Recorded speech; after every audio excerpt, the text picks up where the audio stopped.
news business is so starved for revenue that they'll bend to anybody basically. Did you see that? I mean, I know Jimmy Dore covered it, but quite a few other people have realized it now. The amount of money that Bill Gates has spent on influencing media. No, I didn't. It's somewhere in the neighborhood of $300 million. Jeez. He's donated to these various media organizations, which for sure has some sort of an impact on how they cover him. Right. Well, of course, yeah. And look, once upon a time, we were, I've said it many times, we were trained to know that, for instance, think tanks, right, like who was funding them, because think tanks are who get quoted in the New York Times and the Washington Post, right? So they're generating research that goes to journalists, and like sort of surreptitiously that ends up becoming what's covered. And so that's how, like, the Gates Foundation, for instance, will work its way into coverage. It'll sponsor research in an area like education. That's one of the things I'm covering now. And its research becomes, it gets into the news that way. But we were supposed to once have, our ears up and be conscious of who was paying for all this research. Where was that information coming from? And people don't really even think about it now. See if you can find that story, Jamie. I'm looking right now. I'm reading an article about someone last year actually was looking into it. Here, I'll show you. Journalism's Gatekeepers is what it's called. Columbia Journalism CJR. Review. Mm-hmm. Is that a respected publication? No, I mean, look, they've had their issues, but that's the top media criticism outlet, right? Okay, so this is last year. It says I recently examined nearly 20,000 charitable grants the Gates Foundation made through the end of June and found that more than $250 million going towards journalism. Receipts included news operations like the BBC, NBC, Al Jazeera, ProPublica, National Journal, The Guardian, Univision, Medium, The Financial Times, The Atlantic, The Texas Tribune, Gannett, Washington Monthly, Le Monde, is that how you say it? Yeah, Le Monde. And the Center for Investigative Reporting, charitable organizations affiliated with news outlets like BBC Media Action, the New York Times, Neediest Cases Fund, media companies such as The Participant, whose documentary Waiting for Superman supports Gates' agenda on charter schools, journalistic organizations such as the Pulitzer Center on crisis reporting, the National Press Foundation, and the International Center for Journalists, and a variety of other groups creating news content or working on journalism, such as the Leo Burnett Company, an ad agency that Gates commissioned to create a news site to promote the success of aid groups. In some cases, recipients say they distributed part of the funding as sub-grants to other journalistic organizations, which makes it difficult to see the full picture of Gates' funding into the Fourth Estate.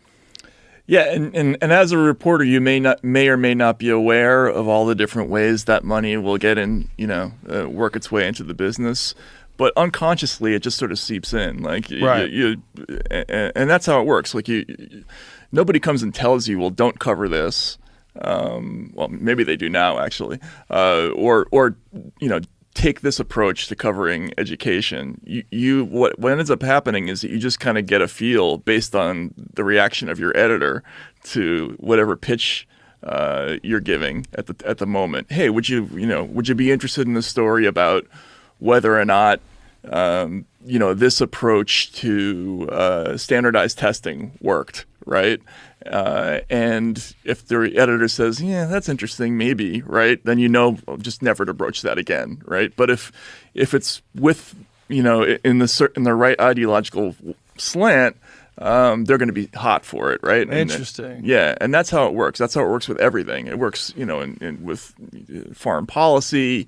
When I worked in Russia, if you pitched a story to an American editor about how the U.S. funded reform effort was working and there was a growing middle class in provincial Russia that was prospering and people were now taking vacations to Ibiza and stuff like that, you could get anybody to buy that story. But if you came to them with a story about how actually The transformation of capitalism has been really slow. People have lost their health care. There's an explosion of violent crime and addiction, and people are more and more gravitating towards right-wing politics, in large part because of the rapid changes that they weren't ready for. You could not get that story sold, right? So what ended up happening when I was in Russia is they kept sending back all these positive reports about what was happening. This was before Putin. And Americans got this idea that things in Russia were going great, and the company was really prospering. In fact, I was doing stories when I was there about how money didn't even exist in the villages. Like, the only people who would actually have cash in most remote Russian villages would be pensioners, because they would get it, once a month from the mail system. I went to places where the people actually bought and sold things with moonshine, like the Russian equivalent of moonshine, because that was like a unit of currency. Wow. They were doing subsistence farming. I mean, it was completely fucked, life in rural Russia. But if you picked up the New York Times, what you read is, the emerging middle class was doing great. People have VCRs in Samara and stuff like that. And that's how it works. Like, you get a sense of what they want, you give it to them, and over time you just stop thinking about it. But it's not a healthy way to do it.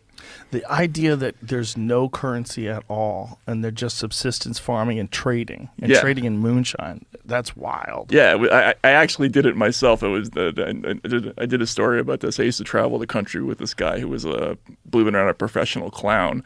So we would do these things where we would get jobs in provincial Russia doing different things, whether it was bricklaying or, working in, agriculture, that kind of stuff. And in one place we went to, we would do like a construction job, and we get paid in what they call samagon, which is like moonshine. Was it nasty? It works. I'll say Megan that. Murphy gave me some shit from Mexico that it's how rough.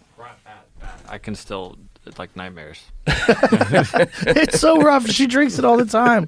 I don't know what's wrong with her. But we opened up the bottle. I was like, Jesus. Yeah. Whew. It's like getting hit with an oar when you drink this stuff.